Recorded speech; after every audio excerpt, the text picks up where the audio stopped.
Welcome to our third and final day of the World Leadership Alliance, Club de Madrid, Boston Global Forum Policy Lab on Transatlantic Approaches on Digital Governance, a new social contract in the age of artificial intelligence. Our first session today is titled Transatlantic Initiatives Towards a New Social Contract in Artificial Intelligence and Digital Governance, and will analyze the challenges facing transatlantic partnerships in this field and offer actionable proposals for building an effective, transparent, and accountable social contract in artificial intelligence and digital governance. Panelists will explore diverse efforts to build knowledge around and capacity for this new social contract with attention to the parameters for protecting rights and privacy, and will develop policy recommendations for institutional and citizen inclusion and oversight as the use of technology becomes increasingly present in our lives.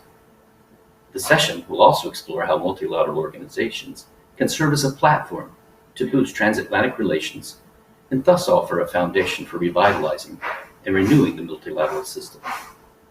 I have the pleasure of introducing our facilitator, Mr. Ted Picone, who, in addition to currently working as a non-resident senior fellow in security and strategy at the Brookings Institution and as chief engagement officer for the World Justice Project, has been a longtime friend and advisor to the World Leadership Alliance, Club de Madrid, dating back to the earliest days of our organizations almost 2 decades ago. Welcome, Ted. It's great to see you again. Thank you, Milburn. Good morning, good afternoon, everyone, and welcome to this session. That was a great introduction, Milburn, and I'm very honored to be part of this discussion. Let me just dive right into the substance of why we're all gathered here. Digital technology has permeated our lives in so many ways, as evidenced by today's call. And the fact that we can all connect in this format in the middle of a pandemic from all over the world really is just the tip of the iceberg of the issues that this new technology raises in our lives. And as the world accelerates toward adoption of this digital technology, especially in Europe and North America, they're grappling with how best to govern and regulate it in accordance with fundamental norms of accountability, participation, certainly in terms of fundamental human rights. We also have concerns around cyber attacks and political manipulation, and the outsized role of social media corporations and other big tech giants is a really important factor in figuring out how to balance both the positive and negative elements. And on the frontiers of this new world lies artificial intelligence, which poses even more challenges on its reliance on machine learning that, without careful human-centric design and regulation, could pull us further away from human control. Now, on the surface, the United States and Europe, as the leading innovators and adopters of these new technologies, should have a lot in common in tackling these challenges. But in fact, they remain distant, even jealous cousins with differing views on how to manage issues, right to privacy, taxation, antitrust, copyright protection, etc. Now, in the meantime, China and other countries that control their digital ecosystem much more tightly are aiming to write international rules for digital technology that are much more closed and nationalistic and less friendly to competition and fundamental rights. The imperative, therefore, should be to find ways to strengthen transatlantic cooperation to reach common ground on how to govern these new technologies in accordance with more democratic norms. This would include, of course, greater citizen participation in building consensus towards a new social contract for the digital age. To help us understand these issues and point us toward a path forward, the Club of Madrid, the Boston Global Forum, and its partners have convened this session to hear views from both sides of the Atlantic. Let me introduce our lead discussants now. As I engage them in a round of questions, we'll pose 2 survey questions through a polling mechanism for all of you joining us online. Then we'll open the floor to your questions, which should be posed to specific panelists in the questions tool feature on your screen. Today we have with us Kim Campbell, member of the World Leadership Alliance and Club of Madrid and former Prime Minister of Canada. Nice to see you, Kim. We have Alexander Stubb, former Prime Minister of Finland and professor and director of the School of Transnational Governance at the European University Institute in Florence. Welcome. Alex Sandy Pentland, director of the MIT Connection Science and Human Dynamic Labs, and a key proponent of how to make the new social contract work. We'll hear more about that. And Zaneta Ozalina, professor of international relations, University of Latvia, and vice chair of the Latvian Transatlantic Organization. Welcome, all of you. So we will dive right into a round of discussion on some key issues on these themes. And I'm going to start with Sandy, you, if I may. You have been a leader in talking about how data, along with labor and capital, is now the foundation of our society. And therefore, a new social contract is required for a number of reasons, including updating privacy protections, managing the risk of data manipulation, clarifying issues of data ownership. How would you advise the interested community of citizens on how we can achieve that goal? Sure. Thank you. We're glad to be here. So the new social contract is this idea that we need to have rules that make sense in the context of all the other sort of societal deals that we have. And the key there is realizing that data and AI, which is just use of data, is a new means of production. And we should treat it like the sort of means of production we've had before. So labor, capital, land, and regulated in the same way, have the same rules, same types of rules for exchange. And if we can do that, then we can have something that works as well as the other types of exchange that we have. So the first step is to realize that we should stop sharing data. What we should share is answers. So you give licenses to answer certain questions about the data that you have, rather than having everybody collect it in these big piles. Now, this sounds very difficult, but actually it's rather simple. The country of Estonia did this more than 20 years ago, where they said the places that data are collected, the data stays there, but they have to agree to answer questions that allow the rest of the government to work. And that makes an interesting thing happen. It makes that now the data and the use of data is extremely auditable, because you can see who's asking questions, what are they asking for, and what were the answers.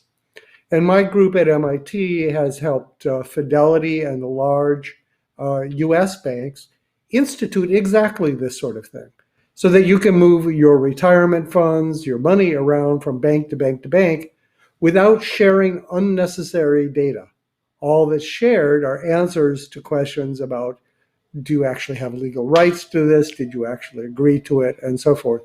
And we work with Eurostat and with the World Bank on this. It's something that's actually surprisingly easy to do. It's a mental set, moving from giving away data to answering questions about data. So that's the first step. And once things are auditable, incidentally, a lot of concerns about fairness, about transparency and accountability become much easier to address. The second step is, just as with investing money, data and AI are really complicated. Even an expert can't really do it by themselves. We need institutions to help us. So currently with money, we give money to a bank. It's still our money, but we allow them to license use of that money for various investment products. And those uses are audited by the government. We can go in and make sure that they're safe. They even have insurance against them. You need the same types of things with data.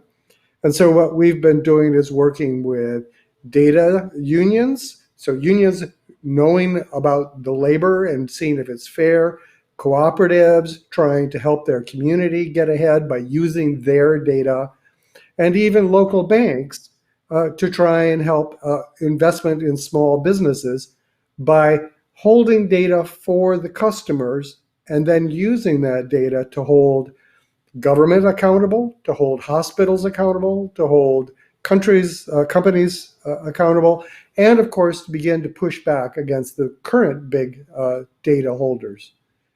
So what can governments do for this? Well, this new social contract is really establishing rules of the road for exchange.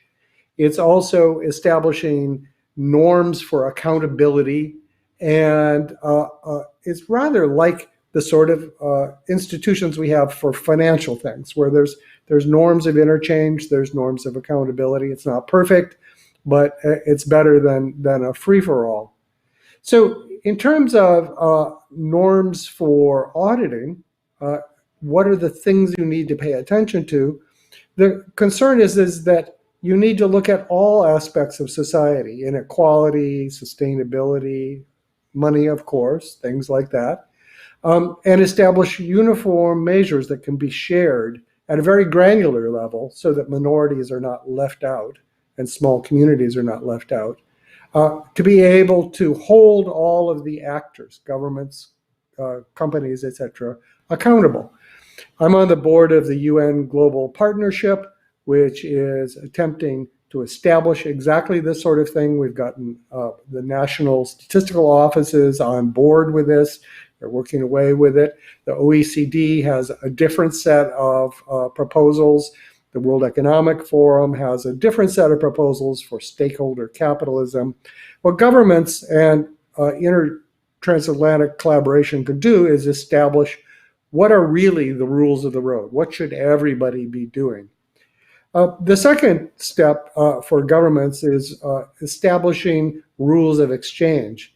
And here, the thing that probably people aren't mostly aware of is that there are new platforms for doing this that are coming along, which do exactly that by being all digital. So for instance, China has their smart city architecture, which they're testing on just a few cities. That's 150 million people, bigger than most countries, and looking to roll out across the world. Singapore has a competing system. And we just helped, in my group at MIT, Switzerland, Swiss Post, Swisscom, spin up a similar system for Switzerland and, of course, eventually for Europe.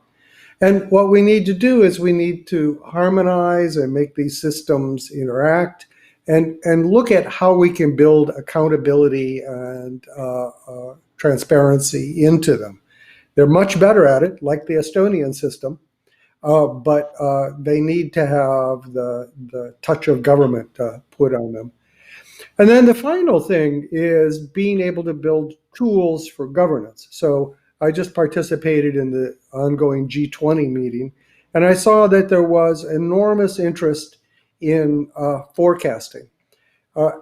After all, the COVID pandemic is actually the fault of insufficient and inadequate data sharing and inadequate tools for forecasting the consequence. The same could be said of the 2008 financial meltdown. Having ways to share data in near real time, having tools for doing forecasting is really key to this. And the way you'd build those tools is through investing in science and test beds.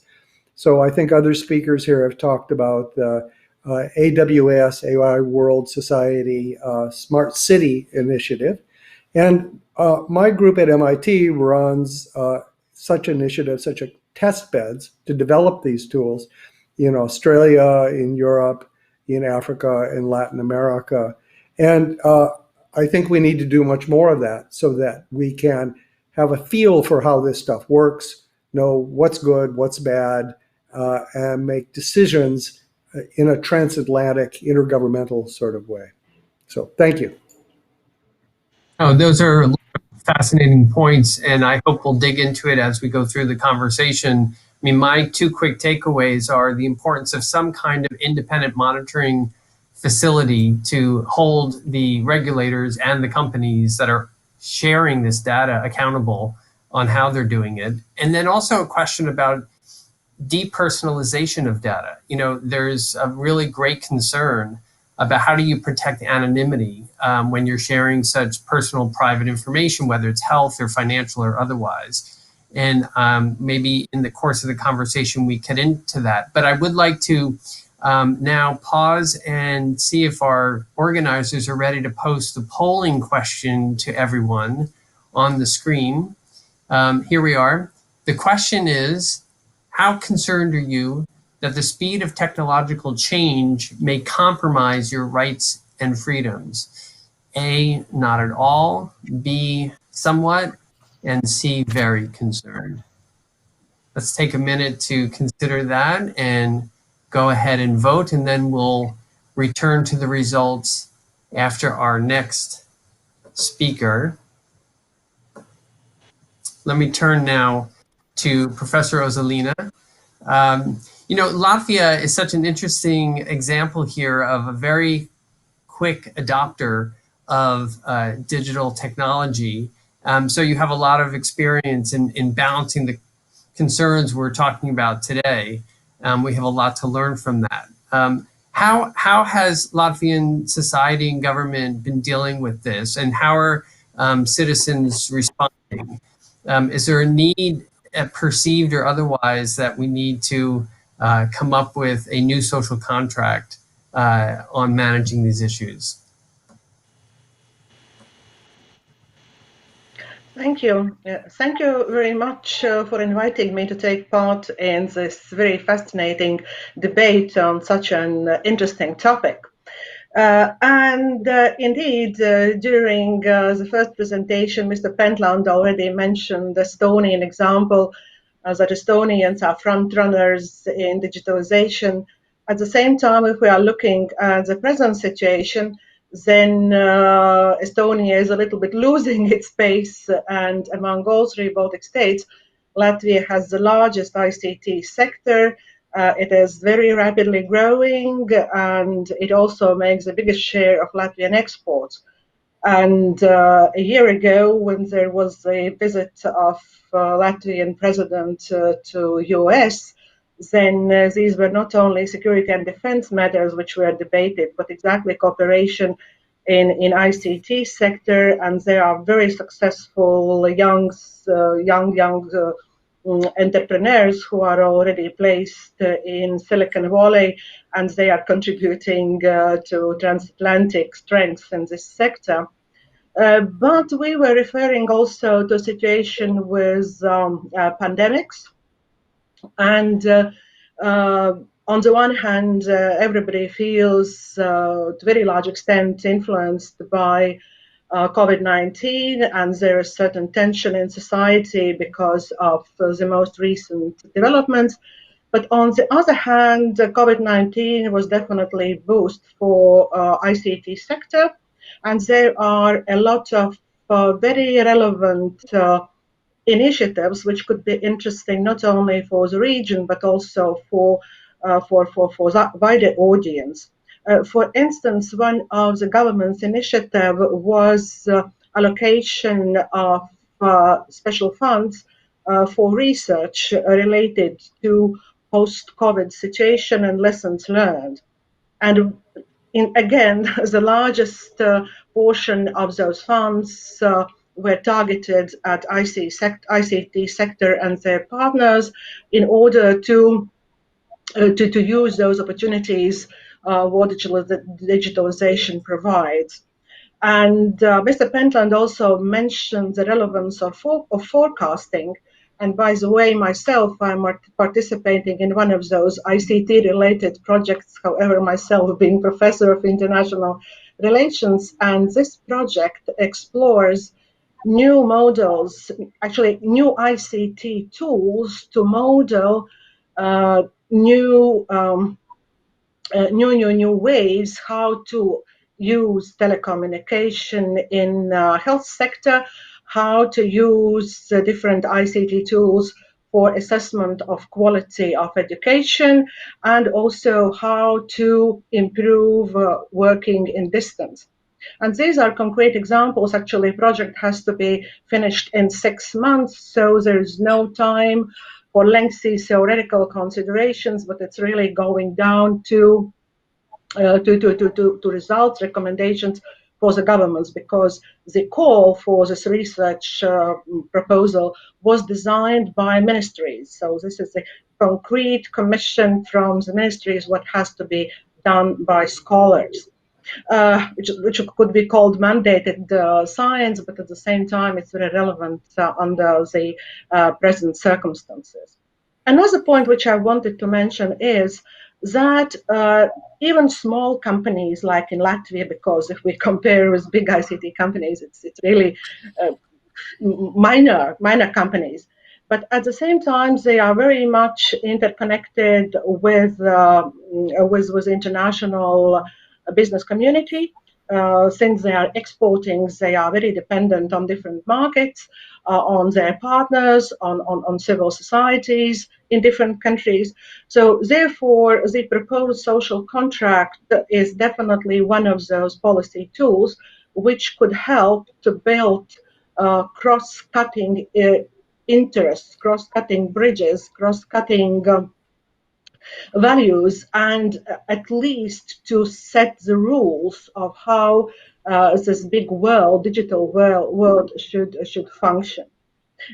Another point which I wanted to mention, that the social contract, from my point of view, is so relevant because there are more and more different social factors which are influencing not only lives of individuals, but even destinies of nations, destinies of countries and regions.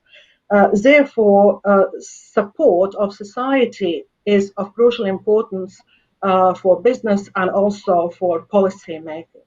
And last point, which I wanted to mention, just like again telegraphic way to building some ideas for further discussion, is that ICT and artificial intelligence, which was mentioned also today, it's not only something what society can benefit.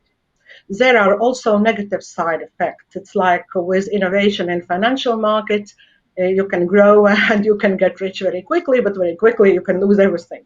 So it's to a very large extent, it's also a situation with digital world, because we are already, particularly in our region, facing the role of disinformation and the way how easily people can be manipulated using modern technology tools, like, for instance, deep fake and many others.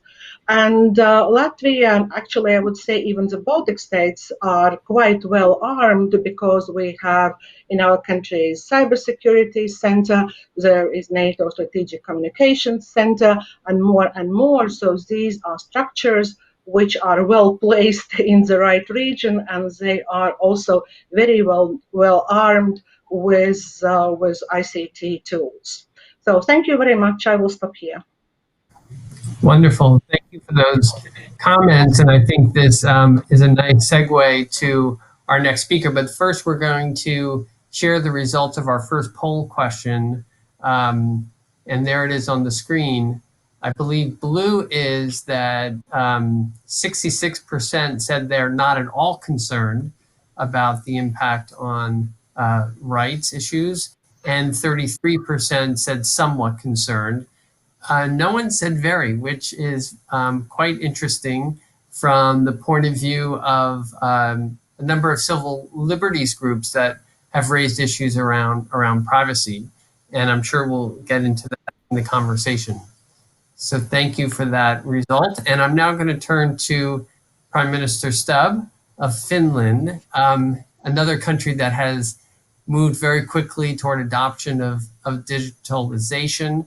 And also, you know, we think about the trial and error process we're all in, which some of you have already alluded to, and how the pandemic is really accelerating the opportunity to understand how we can do better.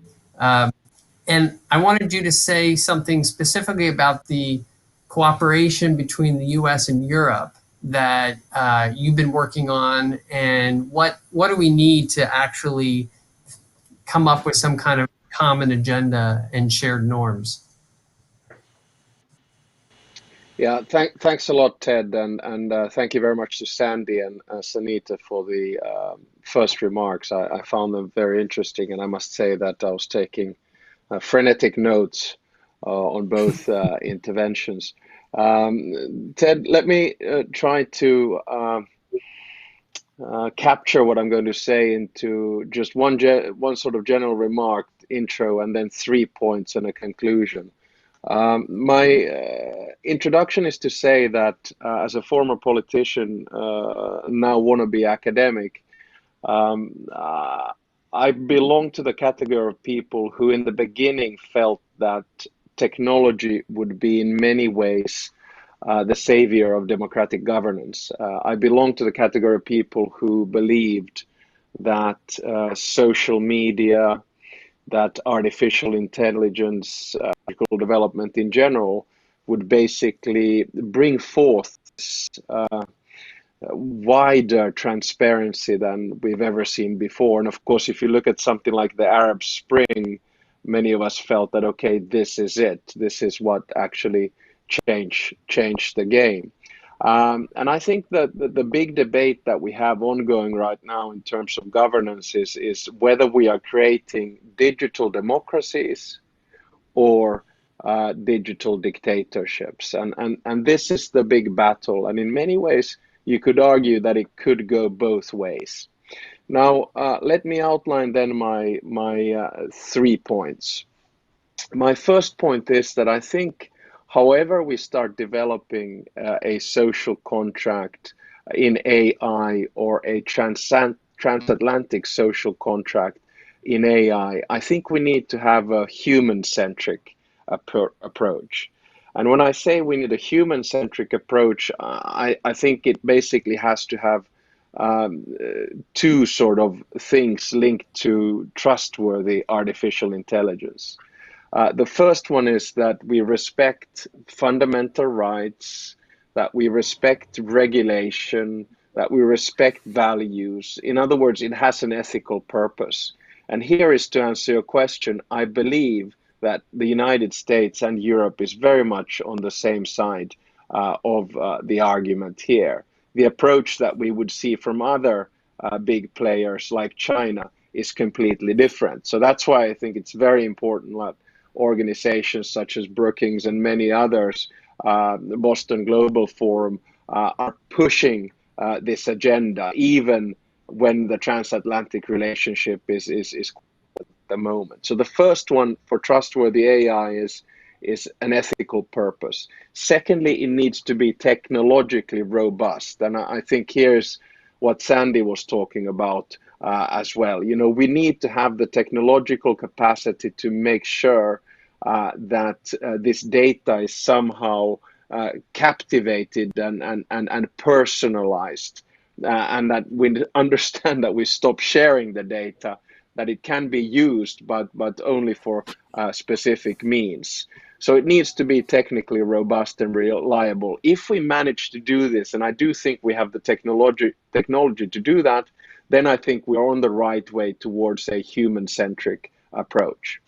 Now, my second point is about Europe and what's going on in the European Union, because I know that we have a global audience. I've been speaking for many years, and not only because I, come from the country of Nokia, about the importance of the digital revolution to everything that we do in life, and more specifically to governance and the European Union. Now, the European Union has been criticized for a lot of things and has been called many things. But one of the things that it actually is, it's a regulatory superpower. So when the European Union regulates, the rest of the world follows. Wonderful book by Anu Bradford on this called The Brussels Effect. So on this particular field, you take the GDPR, the General Data Protection Regulation, a great example where there was a lot of criticism in the beginning, but once it starts kicking in, faults and all, the rest of the world has to follow. Now, the European Union, being a regulatory superpower, does a few things quite well. Competition policy, or TED as you call it, antitrust. We've seen action, uh, for instance, against Google or Apple by the European Commission because it has the exclusive competence to do that, and it actually forces companies to change behavior. Innovation, privacy, and data protection that I mentioned earlier. And to bring everyone up to par, if I may gently recommend Ursula von der Leyen's, the Commission President's State of the Union speech from yesterday. And in that speech, actually, in this particular field, she does outline three priorities. They're nothing new for those who follow the issues, and probably nothing new for our panelists here today. But number one, she says that the European Union needs to focus on data. And she says on personalized data, business to consumer, Europe has been too slow and is too dependent on others. And this cannot happen with industrial data. So she's going to be looking, and the regulators in the Commission are going to be looking at industrial data. Number two, she says that the European Union needs to focus on technology. Well, this is a very broad statement, but in particular, she says artificial intelligence. And she's doing one, I think, quite interesting concept which people need to look at. She proposes that the Commission, or not, she says that the Commission will actually propose a secure European e-identity. And I think this is very much an aim to try to create in the business of data, Ted put it quite well, it's a commodity as such, a concept which would be something like, trustworthy data made in Europe. Sounds a little bit corny, but this is a field where if you want to trust your data, you need to look at, can you have trustworthy data made in China? You be the judge of that. Trustworthy data made in the US? Well, perhaps. But, I think Europe has a bit of a competitive advantage on this. So trustworthy AI made in Europe is, I think, what she's going for. And thirdly, she wants to build a stronger infrastructure. So on the digital front, it's about data, tech, and infra. Classical stuff, but believe me, Europe is going to do something on this. My third and final point before I finish is that I think we need an international treaty or an international covenant on artificial intelligence. And I know the UN, Ted mentioned it as well, is working on this. So the aim there being that we reap the benefits, not the harm. We focus on autonomy of humans, on explicability, on justice, and on vulnerable groups, for instance, kids, when we start creating data. Now, I think this big debate, it's going to be like Human Rights Convention, 75 years ago. They're going to be very different kind of views of looking at this. And to be honest, this is where I think that the United States and the European Union, so the transatlantic force, needs to be extremely strong. It sort of needs, I'm not saying be pre-concocted, but because we're on the same side on value issues. There might be some, differences in privacy and the rest of it, but they're still, minor. So we need to cooperate this before we then enter into this social contract. And let me just finish then and conclude by saying that when we're moving towards a world where more of the mundane tasks that we used to do as human beings are taken over by robots and artificial intelligence. So where our body to a certain extent loses its labor value, and our brain to a certain extent is not as a powerful of a tool in the world of artificial intelligence as what it used to be, then I think there are two things that we're left with. One is the basic values that we stand for. And this is why I think whatever we create has to be human centric. And the second one is, of course, one thing that machines are still quite bad at, and that's empathy, the way in which we connect and can relate to each other. So these were, Ted, my initial remarks. Number one, we need a human-centric approach with trustworthy AI. Number two, Europe is quite a good place to do this. And number three, we need an international treaty which is based on cooperation between the United States and Europe. Excellent. That is a lot for us to chew on, and I appreciate that you caught us up on the latest thinking in Brussels and your characterization of the European Union as a regulatory superpower is something that is a fact and very relevant to this issue. But it's also interesting to compare Europe's strengths and weaknesses when it comes to actually creating in the private sector spaces. You know, it's really the US and elsewhere companies that have led on this, but Brussels brings to the table its own assets and its competitive advantages, as you articulated very well. And I think that's important to keep in mind as we think about a transatlantic partnership. We're going to introduce a second poll question. So if I could ask that to go on the screen. Given the tensions and competition we've seen to date, is transatlantic cooperation for ensuring the best use of digital technology and AI still possible? Yes, B, no, or it depends on a change in leadership. And that question can be read as a change in leadership on either side of the Atlantic, I suppose. We do have elections here in the United States very soon. So let's take a minute to answer that question. And then we'll come back to the results after we hear from our next panelist, Prime Minister Kim Campbell. Welcome. So you've had a lot of experience on these issues, and I'm thinking in particular about the matching up of the digital technology and issues of human rights. And wondering your thoughts, if you could share with us on how to balance the needs of states to govern and use that effectively to manage all the problems in front of us, particularly the pandemic and public health, but also against, individual and collective rights to privacy. Do we need a digital Bill of Rights? Kim. Well, Ted, first of all, great to see you. And Alexander, I'm actually in my home in Florence. So I'm hoping that I'll get to come and visit your center because I've now relocated here. So lots of interesting things happening here.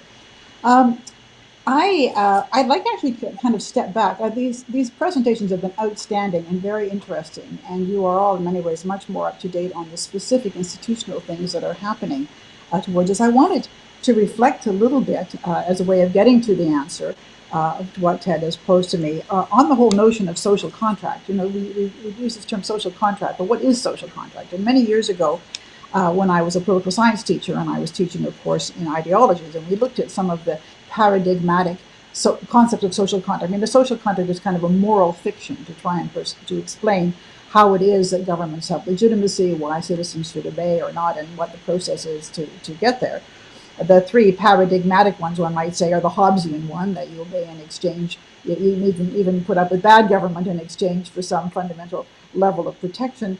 The Lockean one, where obedience is given in exchange for the consent of the government, your opportunity to choose who governs you. And of course, the Rousseauian view, which is so interesting, this notion that the legitimacy comes from the superior knowledge of the government and the governor or the legislator. It's almost the Leninist conception of the party fits in there as well. But then along came John Rawls, who, with his theory of justice, came up with a very interesting approach to this moral fiction of social contract, when he said that the only just social contract is one that has to be negotiated behind a veil of ignorance, where those who are negotiating it have no idea what their personal qualities are, what their interests are, whether they're tall, short, fat, thin, black, white, smart, stupid, able, disabled, from wherever. The idea being that they would then negotiate a social contract that they could agree to live with if when the veil of ignorance is lifted, they find themselves among the least advantaged. And the whole idea of this notion is that, of course, the people who make the rules know what their interests are, that there is no value-free creation of these kinds of rules. And I think what we see in this idea of trying to create a social contract in the area of digitalization and artificial intelligence is how do we ensure that we really are considering all of the interests that will be affected. And I think you've all commented on the importance of a human-centric view and the importance of values. The question is, how do we get there? And we've seen in the development of the internet a lot of lobbying and a lot of persuasion of governments that they should not regulate or that they should regulate only in a certain way. And the real question is, are we where we need to be in terms of understanding the value implications of the decisions we make? So can we create a set of rules when those who create them cannot, in fact, overcome their biases or interests? And so I think, for example, Mark Zuckerberg has just lately said that he totally rejects the notion that Facebook is amplifying messages of the right. And again, what we're looking at here is not just the question of the value of data in terms of its commercial benefit as a means of production, but there is a very important political and how shall I say, moral issue that results from what we've seen in the digitalization of news, of information, of the search for the truth. And this is another aspect of this problem that we really have to focus on. Professor Azzolina made reference to it. I think you all have implied it. How do we create a norm, an international framework for dealing with our digital capacities that allows us to, in some ways, protect people from the deliberate misuse of this technology to spread lies, disinformation, and then who's going to decide what the disinformation is, what's true and what isn't? These are very, very difficult choices. So when we talk about this question, I think one of the things that we maybe even need to think about is, given that we know that algorithms can be very destructive. That you have people go online to search one thing, and the next thing they know, they're looking at a whole bunch of racist or right-wing propaganda that is triggered for some reason by the algorithm. We all have things popping up on our computers that we didn't think we were interested in. If we use a phrase, the next thing we know that the world of digitization thinks we're interested in certain things. So I think the challenge is how do we is it possible, is it conceivable that one could create an algorithm that would not be biased, or that would enable us to identify the unintentional ways in which we might be overlooking important interests and values that we don't see? And I, as a woman dedicated to the rights of women and the work that I've done on in the field of cognitive psychology and trying to understand how we think that the way we think isn't really how we think, and the use of or the presence of implicit attitudes and biases and privilege and all these kinds of things. That is really what led me into an interest in the broader field of how we think and the extent to which digital technologies and the resources that are so valuable can in many ways blind us to the quality of the information that we're getting. And I think that is something, there isn't a simple answer, but I think that one of the challenges that information technology faces is it possible for us to even be more astute in identifying the ways in which the outcome of our deliberations, the outcomes of our processing of data and information is biased in a destructive way that is leading us to do things that are not in the human interest or not in the interest of society. So this is really, I think, a survival moment of for democracy. I think we all agree that. I think this is all sort of a backdrop to what many of you are saying. And I think, but it's also true when we talk about the Transatlantic Partnership, that it is only the democracies that can take this on, because they have at least a commitment, however imperfectly they may be able to keep that commitment, but to certain kind of fundamental values. And we know, as Prime Minister Stubb just said, that there are parts of the world, China, for example, that don't share that particular view, but that's not their primary interest when it comes to using this kind of technology. So I think we need to really look at how we can use the technology to, in a sense, save us from our own misperceptions, our own biases, our own failures to process information in a way that gets us beyond the interests or the values are not um, that are not protective of large groups of people. And again, so much of the development of these industries has been based on the power of money, the huge fortunes that have accrued to people in the social media network and elsewhere, not just in the United States, but elsewhere, and the willingness of people to use these fortunes as a way of influencing public policy. Uh, I think it suggests that even for democracies, there will be a challenge in tackling these issues. And so, what I think is so great is the extent to which the European Union has tackled these issues. And as Ursula von der Leyen has set out, very, very important framework for the EU to become a regulatory powerhouse, the ability to influence others. But I think when we look at that polling question, where answer 3 is, well, it depends on the leadership. I think we're very aware of the fact that interests and forces that are not interested in the best human outcomes of the use of technology and the best human outcomes of the sharing of data are still politically powerful. So I think the real question is it too late? Can we, in fact, um, uh, tackle this issue? Can we, in fact, create the kinds of universal covenants and agreements that we have stated are being thought about in the UN? We need to recognize that there are, as I say, huge interests to not doing this. So it will be up to the democracies to create the mechanisms to protect us from the destructive potential of artificial intelligence while allowing us to reap its benefits. So I just wanted to step back and say that it's all very well to talk about social contract, but the people who make the rules know what benefits them. And the real question is, can we move beyond that to create global norms that will allow this a remarkable technology to work in our interest and not to be the vehicle that will in fact erode and undermine the very democratic principles that have been so dearly won, and that we all believe in. I'll end it there. Great. Well, thank you, Kim. I think you put your finger on such a critical issue, which is the way these technologies have developed has been driven by, frankly, private sector interests that have made huge amounts of money in innovating space.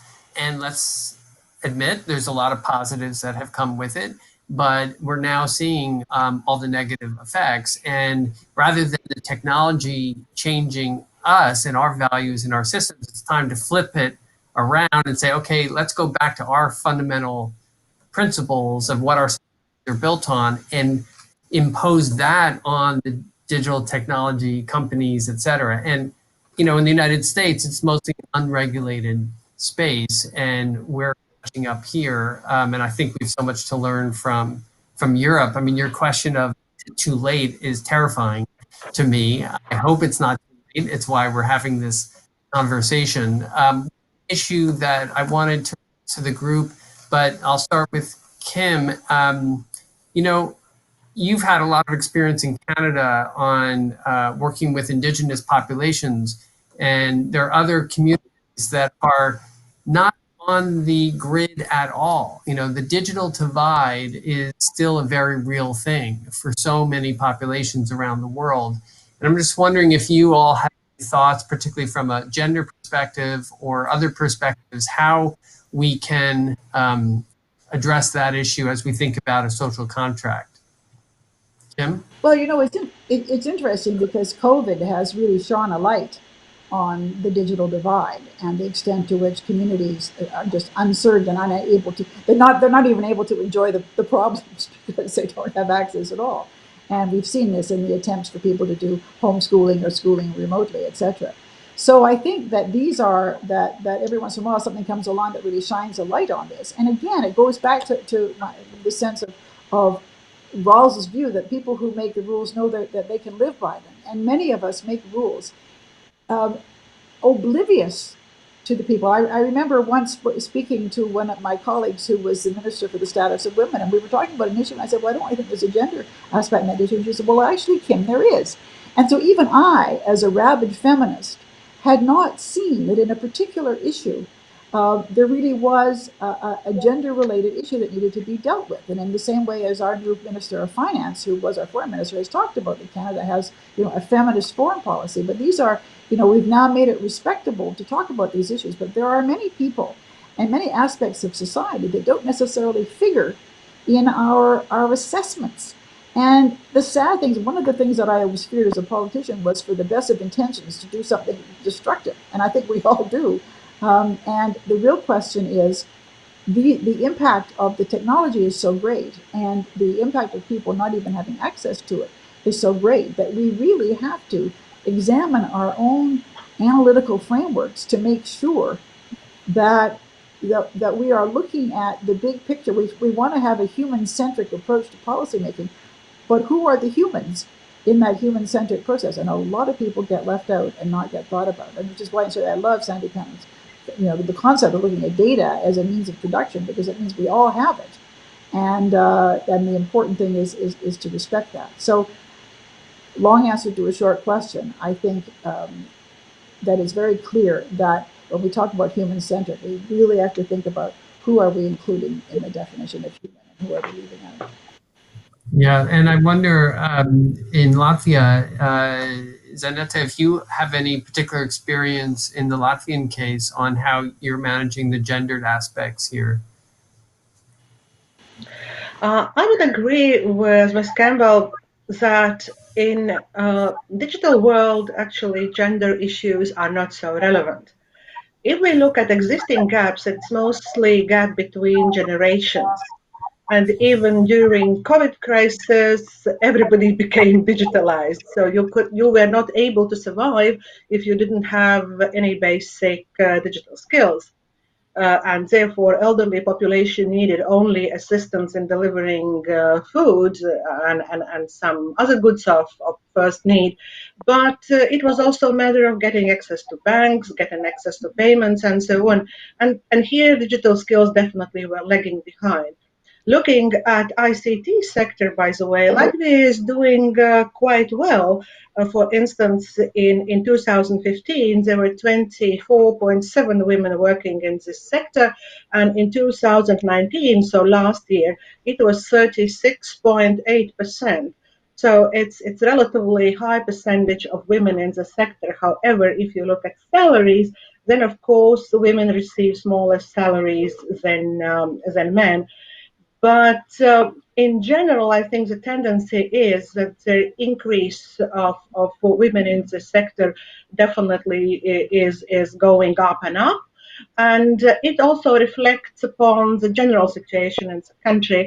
Recently, data on EU member states with regard to women leaders and CEOs, and Latvia stands in the first place. So look at figures, 47% of women are taking those senior and higher posts, while, for instance, in Sweden, which is some kind of a role model, has only 39%. So therefore, I couldn't say the gender really matters in that sense. Thank you. No, thank you for that perspective. I did want to share with the group the results of the second poll. Is transatlantic cooperation possible?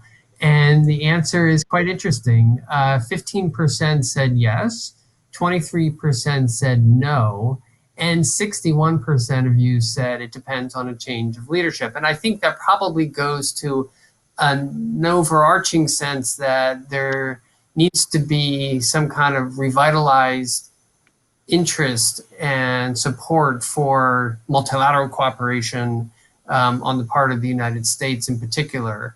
And there is some concern that I've heard lately that our friends in Europe may have lost some patience and some trust in the US system, how reliable we are, even if there's a change in leadership here in Washington. It'll be very interesting to see how a Biden presidency could change the environment in that direction.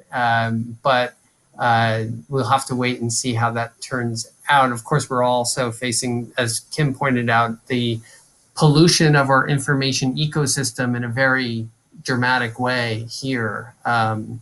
So we have a couple of questions that are coming in from the audience that I wanted to share. Maybe go back to you, Prime Minister Stubb.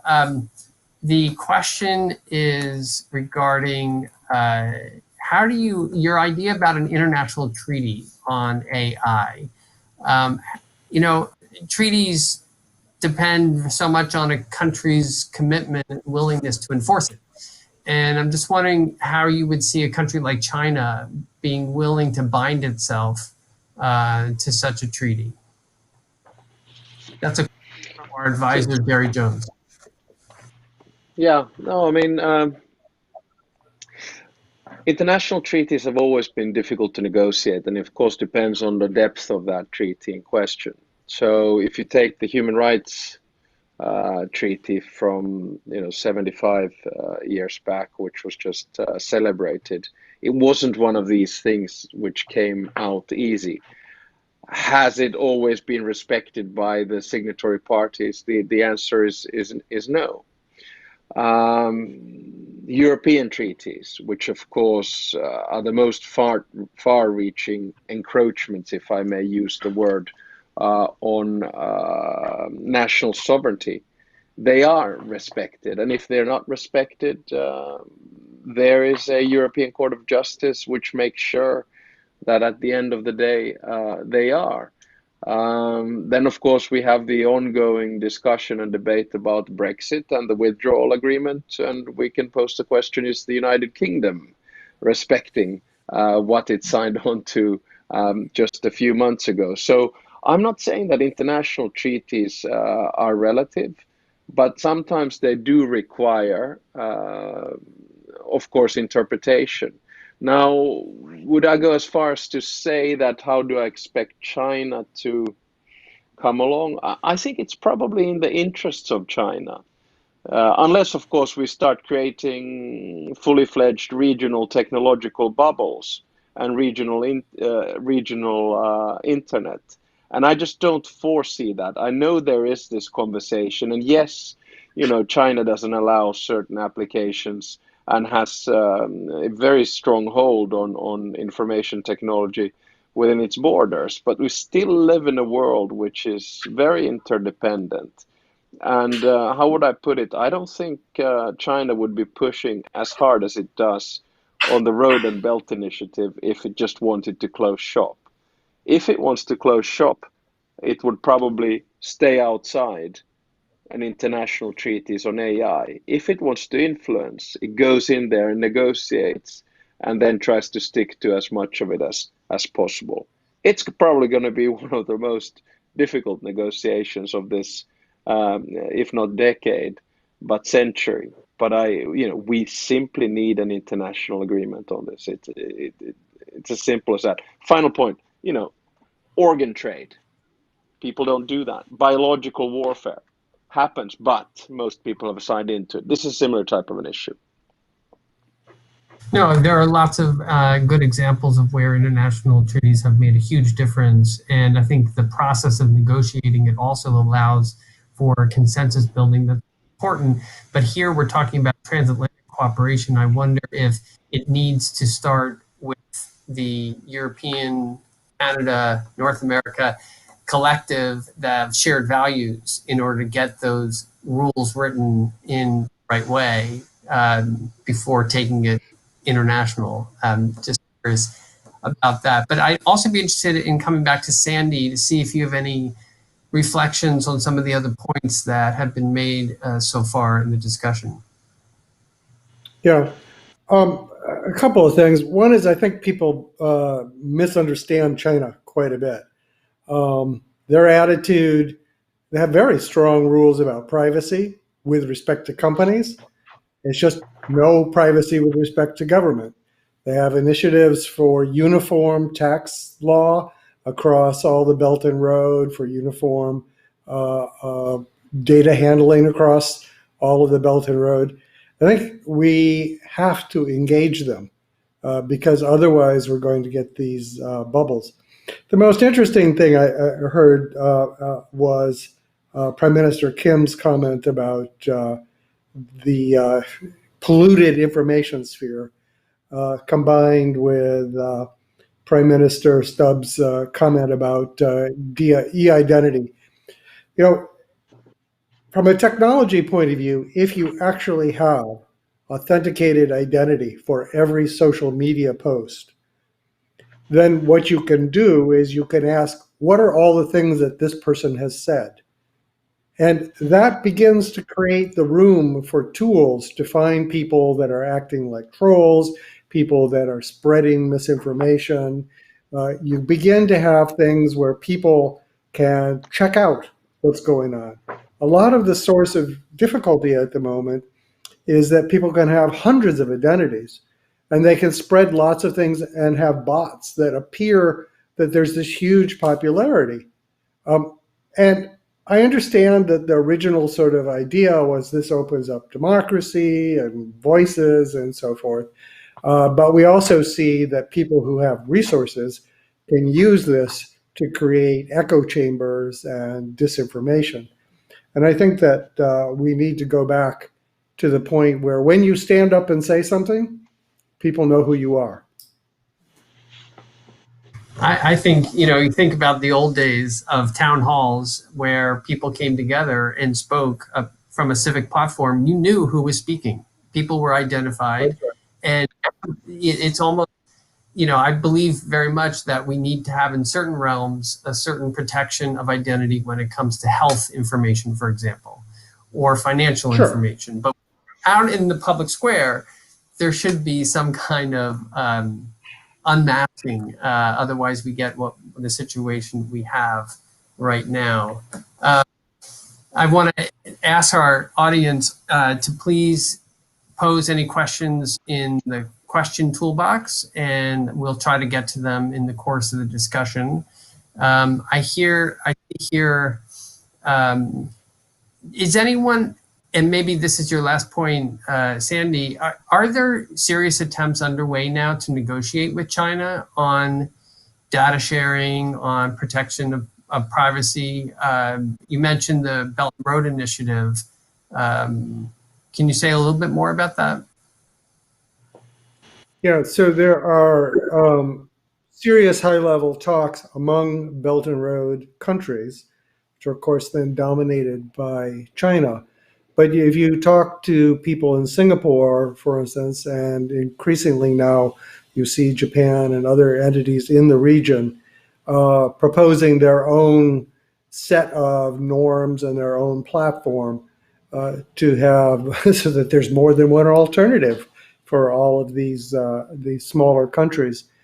And it's a in sort of true Eastern form. It's sort of a quiet behind the scenes discussion, but it's definitely happening. And I think that it would be an enormous mistake for Europe and the US to not engage in that discussion, to be able to propose their own versions of these platforms and make the case that it's in the interest of the people that use them, not from a purely ethical point of view. It's like this is what the ethics say, but that if you use this, you will come out better. And for instance, I mentioned we did something with Switzerland recently to help them do that sort of thing within their country, and I think they hope to spread it. And I just this is one of these choice points. Either we engage with this stuff through these sort of new trade platforms, all the central bank currencies people are talking about, that whole family of technologies, or we cede large chunks of the world to one actor or the other, and we end up with these these bubbles, which I think is, I heard the phrase, a sort of a new digital Cold War. I really would like to avoid a digital Cold War. Yeah, no, I see what you're saying. The balkanization and the bubbling effect is really serious, particularly as the power dynamics change. My experience looking at China's role in Latin America as an international actor and investor and loan creditor, there's not a lot of transparency in what China shares in terms of which companies are owned by whom and how close is their relationship with the Communist Party in China. This really goes to the heart of the debate right now over TikTok and some of the other companies that China is doing very well internationally, but does raises all kinds of privacy concerns. And when you look at the Chinese model of governance, it gets hard to believe that they're going to be willing to go too far in sharing this kind of information if it goes to the heart of the power of the Communist Party. I know this discussions about transatlantic cooperation, but as you said, Sandy, we can't leave China out of the discussion. So I don't know if anyone wants to comment on that issue.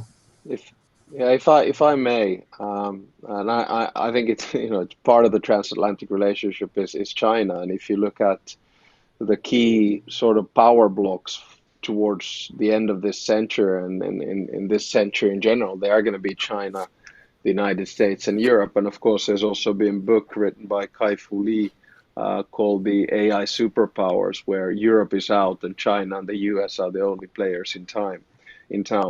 Let me take the European perspective once again. I wrote a Financial Times column in 2016, which in and of itself is nothing fantastic, but the subject I think was quite good for this debate. I called it For China, Europe is the new Africa.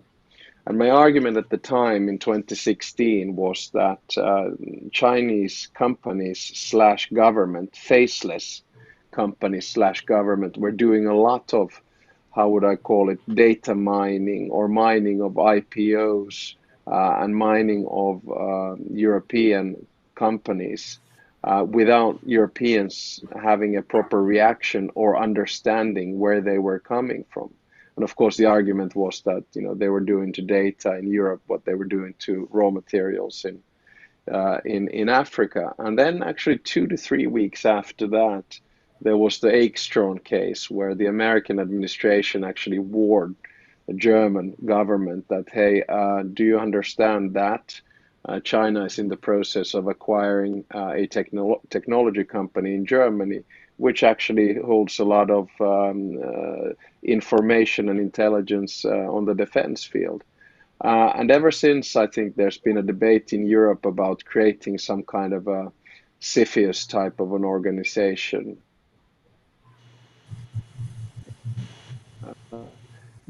Understand, see the mergers and acquisitions happening from outside Europe.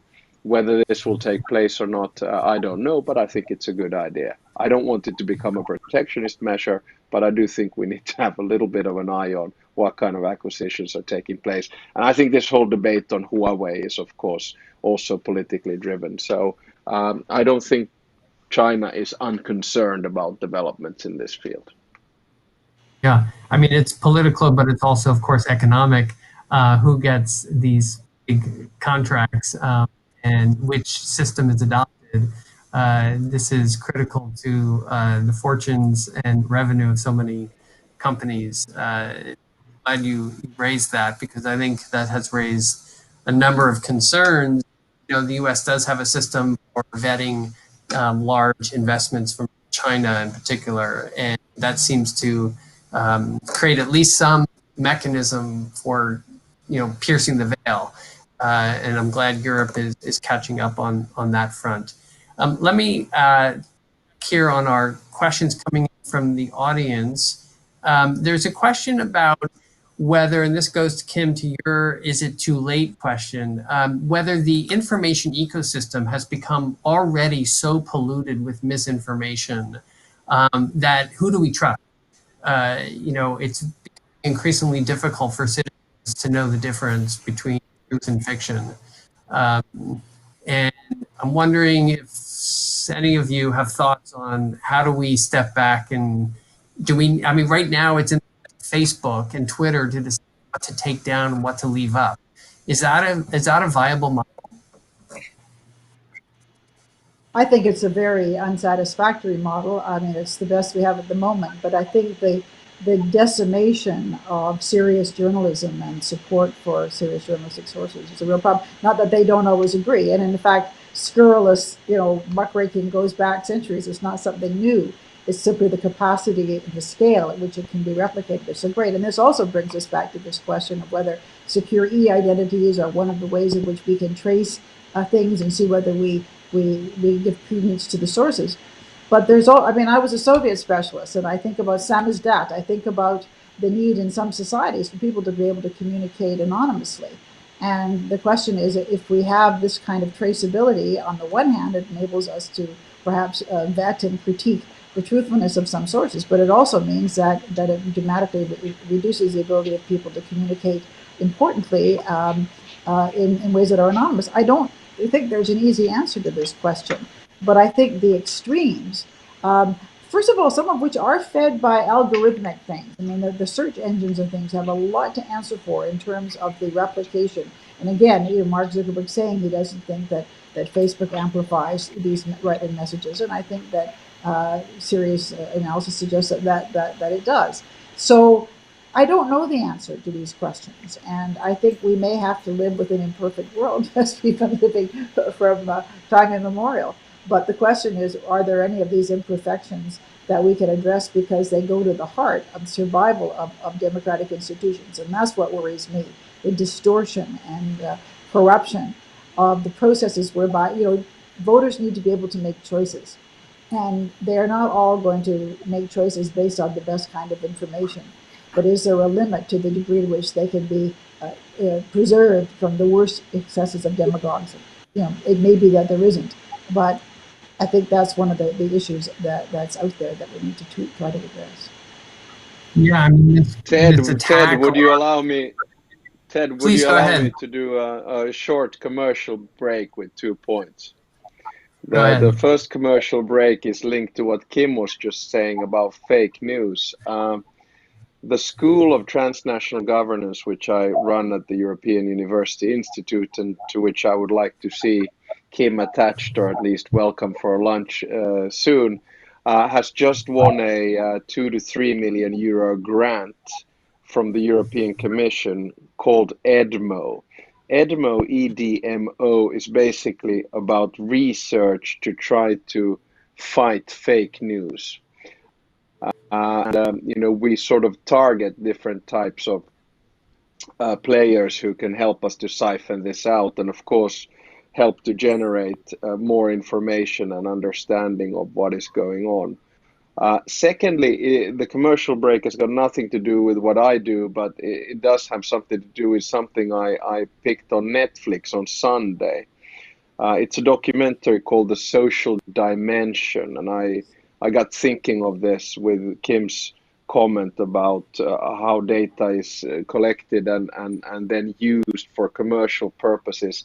In essence, it's a whole bunch of how would I say, tech geeks who've been in a founding stage in key big tech companies such as Facebook, Twitter, Instagram, Pinterest, and many others, and they sort of delve in back and behind the logic of how the data is used. I know for someone like Ted, for many others who are acquainted with the subject, it's probably superficial analysis, but I think it's quite interesting and also goes into our social behavior and addiction to different types of gadgets, including the thing that I have here in front of me. I'm sure we all have one, right? Yes, Sandy, please jump in. Yeah, so I think there's actually a lot of very good research in this area. I mean, certainly at MIT, this is a core focus. And this notion of having secure identity on some channels, not everything. So you can have places that are Wild West, but you need to have some places where there is the option of looking at the reputation of the person. Were they correct? And that needs to apply to conventional sources too. For instance, in the United States, trust in conventional media, the Times, the Post, etc., is in the single digits in many cases. And that's really concerning. Essentially, nobody believes anything anymore. So having something that provides different perspectives on the track record of different sources seems to be something that happens. And the optimistic thing is that people actually can tell the difference between fake and non-fake news. The fact checkers are really bad at it, incidentally. I mean, just horrible. But people are pretty good at it, and you need to give them the chance to exercise that facility. So I think that there is a solution possible, but it's going to take a fairly concerted effort to set up this alternative of sort of vetted news and vetted information, which people can choose to use if they want to. That is a very challenging concept, I think, but one that is desperately needed. This question of trustworthiness keeps coming up in this conversation, and one of the questions we got in the box was specific to AI, which is somewhat different from our information ecosystem, but the actual design of AI. What makes that trustworthy? What are the principles people should look for to know whether it's a trustworthy system around artificial intelligence?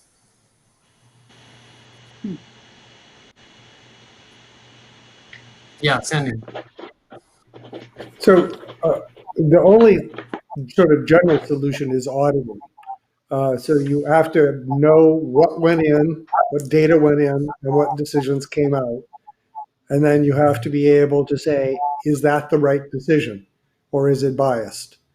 And for instance, we've put in place that sort of auditing for governments in Latin America, Colombia, Mexico, for their social programs, where you can actually look at the trade-off between guaranteed bias, minimum of bias, versus money versus reach of the program. But you have to be able to audit these things against something that you believe is a gold standard. And for instance, for the social programs in Latin America, they send people around to a random sampling of houses and spend an hour with each of them to create this very expensive, very in-depth gold standard. And then they look at the algorithms they have for social payments and other sorts of things and ask, is this actually fair for everybody, or is it biased? And actually understanding the code, understanding things up front, very difficult, very difficult. Auditing, we know how to do this. Mm-hmm. So it's a constant process of self-correction through this testing with the actual consumers and citizens most affected. I think that's a very positive way of thinking about it. It's resource intensive, but necessary. We have about 10 minutes left, so I wanted to do a final round robin and give you all a couple minutes to make any final reflections or really specifically policy recommendations towards this transatlantic cooperation idea that we're talking about in this session. What are some key takeaways that you would like to put out there for the audience? Maybe we'll start with you, Kim, and go back around in reverse order. Well, I think, if you want these changes, obviously we've talked about, I think, was it Sandy, you used the term touch of government, that the government needs to be the authoritative allocator of values. It's the only instrument that can really move things along to a treaty, etc. And so you have to persuade politicians that there's a good payoff in various interests in their country, better economic productivity, protection of privacy, etc. So I think the first thing towards moving to this kind of an international agreement is to create the narrative that ordinary people can relate to about how it will make their life better. to be able to have this kind of an international agreement. That's why I said before, you need to have to be politically possible, socially acceptable, and technologically feasible. And I think the agreement has to be something that people can see is in their best interests. And incidentally, we know, for example, that algorithms are not gender neutral, that there's a lot of ways in which, unfortunately, these companies that are full of young men, see the world in a particular way. So we need to have the capacity to constantly not just audit, but to repetitively audit and to look at the sources of these kinds of decisions. But I think the bottom line is, if we want it to move ahead, we have to be able to persuade those who govern in democratic societies that it's a very important thing to do, and to give them the narrative that they can share with the electorates in their countries to get the support that will enable them to move ahead. Very helpful. Thanks, Kim. Prime Minister Stubb? Yeah, sure. By the way, just a little anecdote. I had a similar conversation yesterday in a group, and when I mentioned China, my Wi-Fi gave up here, and I think the same thing happened today. So I don't know what's going on here. Having said that, having said that, I don't have a solution apart from what I've said before, that we need a human-centric approach and trustworthy AI which respects fundamental rights, regulation, values, and is technically robust and strong. But what I do want to say is that I also think that we need a conversation about this with the so-called next generation or the younger generation. Because, I'm not 100% convinced that their notion of, for instance, privacy is the same as it is with us. I am convinced that their notion of human rights and fundamental rights and, say, racial justice is different from many of our generation. And, it's that generation that's going to decide what the future social contract on artificial intelligence looks like. And I still feel that, we haven't understood that actually we've moved from a world which was led by the old, if I may, to a world which in many ways has reversed mentorship and is led by the young. And they are the ones who are basically going to be in charge of this process. So once we start moving towards that social contract, I'd like to see what the youngsters come up with first. This is my 2 cents worth before the weekend begins. No, I think that's very valuable. We had talked before about the generational divide and just really understanding how to use. I'm getting some feedback. I apologize for that. Let me turn to Professor Ozelina. Thank you. I would like also to start with a short story, which is reflection to what Mr. Stubb just said, that approximately 2 years ago, I was working together with a group of experts writing a vision for the Baltic Sea region. And we were working almost 2-3 months, meeting, writing, discussing, and we were not able to come to some kind of solid, short version for the Baltic Sea region in the future. And then there was an idea to invite young people and ask them to write a vision for the Baltic Sea region. And actually, they did it in half a day. And what they wrote, it became as a cornerstone of senior experts' vision.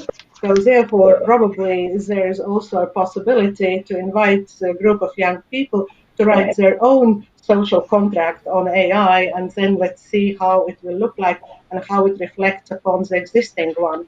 But there are a few more comments which I wanted very shortly make.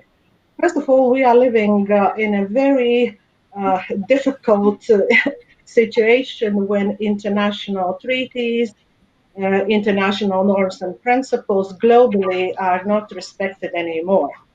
Countries are withdrawing from different international obligations and try to go on their own. Therefore, in such kind of environment, it will be very difficult to agree on global social contract or global whatever treaty. But it's very much possible within the transatlantic area because we definitely have a lot what to share. We have common vision, we have again basic values. So therefore the social contract which serves interests of transatlantic community is something achievable. But here is one critical point. The second point which I would like to make is that looking at the present draft of social contract, a big portion of it is devoted to business community. And business will be exactly the most difficult, I think, partner in agreeing on social contract because it has its own interests and accountability in front of society and also governments would not be priority number one. And I made a very quick survey, telephone survey among Latvian ICT companies asking whether they would be ready to sign such kind of social contract. And their response was that no, we don't need it because we have our own codes of ethics and they already entail everything what we would like to actually achieve. So I think that the most difficult will be to make a business partner in the social contract. And in then the final point is that in recent years we are talking quite a lot about digital democracy, but this digital democracy will have to face what also Alexander Stubb mentioned, digital dictatorship. So therefore, in our discussions, we have to pay more attention to those negative governance effects appearing on the global scale. Thank you. Excellent. Thank you. That was a very helpful summary. And final word to Sandy, you. I think, well, first of all, I'd like to say that, I work with those young people all the time, and a lot of what comes out of my mouth comes from young people. But the young people need to be acquainted with the fact that there's a sort of long view, and the passion of the moment is not necessarily the one that you should jump on. You need to be much more evidence driven, much more culturally independent, so that you're not so tied with the current sort of passion in order to be able to come up with policies that work. Traditionally, that's associated with age, but today it can be associated much broader, interdisciplinary, international sort of research and investigation. So I'm worried about just giving it to the young people because they tend to be very swayed by the passion of the moment. I'm much less concerned, however, about getting industry and international collaboration. The monetary system works pretty well. There's a variety of things that work pretty well, even though we don't agree on a lot of it. I think that industry will get on board and is getting on board if you look at the World Economic Forum, uh, when they see that having these sorts of responsibilities is part and parcel of stability. You can't make money in the middle of a revolution. That's the bottom line. If your trading partners are suddenly your enemies, you're going to have a real problem. And so they're looking for stability. They're looking for the practical day-to-day things. And if you can offer a situation, a contract, which allows operation of the normal sort of production, I think they'll be on board. Part of that will involve tax policy. So some of the things that the OECD is considering, where you're bringing new forms, new ideas of tax to these online things, I think will end up being very important. Mm-hmm. Excellent. Well, it's really hard to summarize all of this rich material, and I'm not going to try to, other than to identify how important the multi-stakeholder approach is. As you said, bringing in the private sector, maybe more of an open door than we think. Younger people living as digital citizens from the day of birth is also a key voice in all of this. Political leaders who need the narrative and are ready to articulate that vision, given how threatening it is to our core values. And then the importance of a transatlantic solidarity on this, and maybe solidarity is too ambitious, but at least levels of dialogue and cooperation that need to be improved and possibility that that will strengthen in the coming months into 2021. There's so many different corners of this, whether it's in the finance world or in the public health world, that need to come together. It's hard to imagine one large, overarching, grand vision, but a social contract that will bring in the marginalized, the consumers, the innovators, regulators around the table is obviously greatly needed. So with that, I'm going to thank you all for participating. It's been a very interesting discussion, and turn the floor back to our host, Milburn Line.